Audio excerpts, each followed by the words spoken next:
Hello সবাইকে, সকালবেলা ঘুম থেকে উঠে দেখি মা বারান্দায় একটা মানি প্লান্ট বসিয়েছে। গাছটা বসানো ঠিক হয়েছে কিনা তোমরা আমাকে কমেন্টে জানিও। তারপরে গেছিলাম জামা কাপড়ের দোকানে। এখান থেকে আগের দিন তাজনুরের জন্য যেরকম ব্লাউজ কিনেছিলাম ঠিক সেরকমটা আমার নিজের জন্য নেওয়ার ছিল। তারপরে পার্লার থেকে আইব্রোটা করে নিয়েছিলাম, অনেক দিন করা হয়নি, আর আইব্রো না করা অবস্থাতেই তাজনুরের বিয়ে আমি পার করে ফেলেছি।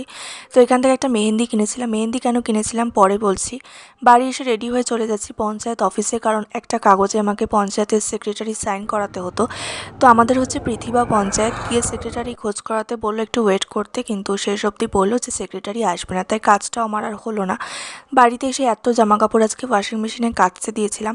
আর আমি দেখেছি জানো তো, যেদিনই আমি জামা কাপড় কাচতে দিই সেদিনই একদম রোদ ওঠে না, মেঘলা হয়ে থাকে। আর মেঘলা হয়ে থাকলে কীরকম ঠান্ডা লাগে বলো।